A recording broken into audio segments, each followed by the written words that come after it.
we're going to give you an excuse, not that you need one, to head up to McMinn County this weekend because we're very happy to have Brett King on the show with us, Charlene Such, and they are here talking about a living history event taking place, right? In where, Athens this weekend? Is it going to be in Athens? Yep. So there's a McMinn County Living Heritage Museum. I guess y'all are very much believers, Brett, that history should be part of the present as much as it is the past. Yeah, absolutely. The mission of our museum is to educate the public on the history of McMinn County.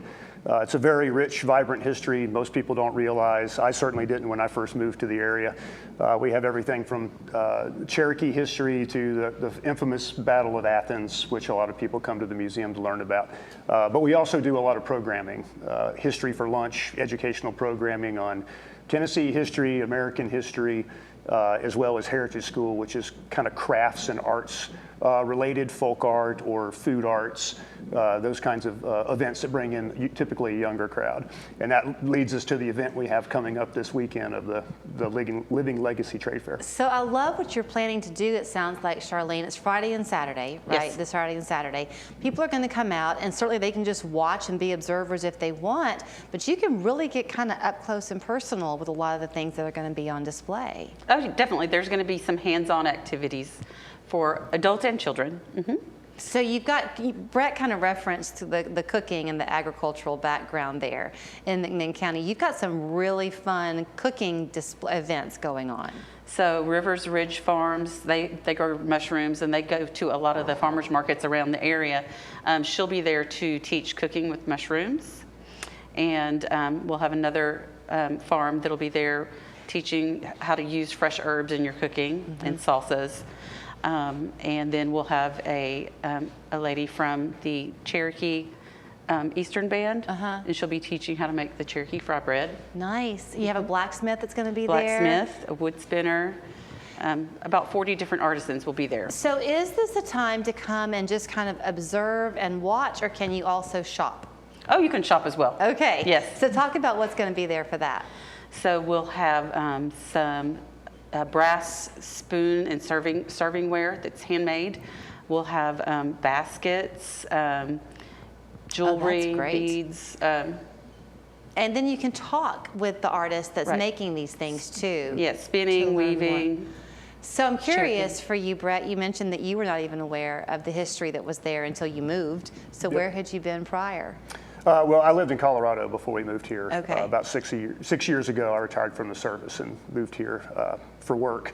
And one thing led to another, and I kind of stumbled into the job at the museum. Yeah. And it's been a blessing for me and my family. So you know, I think that when I think of McMinn County, I don't mind admitting it. My thoughts typically go to Athens, but it's not just Athens. You've got Riceville, Etowah, Sweetwater, right? All that is part of McMinn Sweetwater's County? a little further north, outside the county, but Nyota is up north with Englewood and Etowah. There's a great railroad museum in Etowah, if anyone's interested, the L&N Railroad Depot.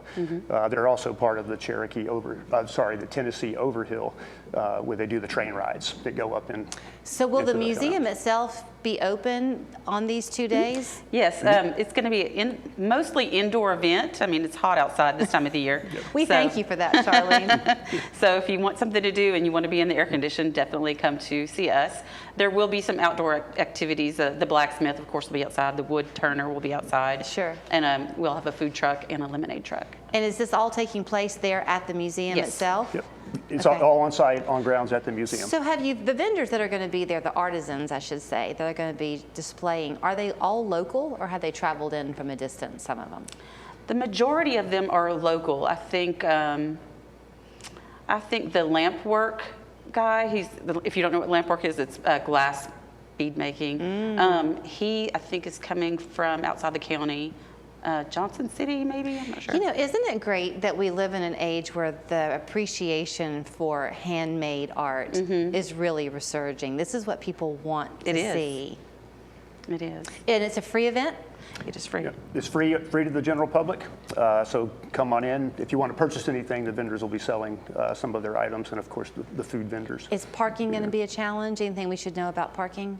Or is it pretty easy to find a place to park? Parking is it'll be relatively easy. Okay. We share a large parking lot with the church next door. Great. We're very grateful for that.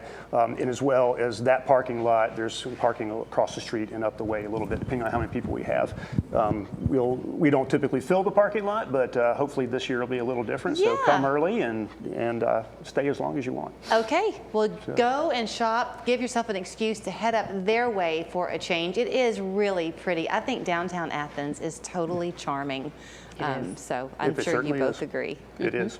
So August 22nd and 23rd, the place to be is at the McMinn County Living Heritage Museum to enjoy their event both those days. Thank you both. Thank you. Thank you, Julie.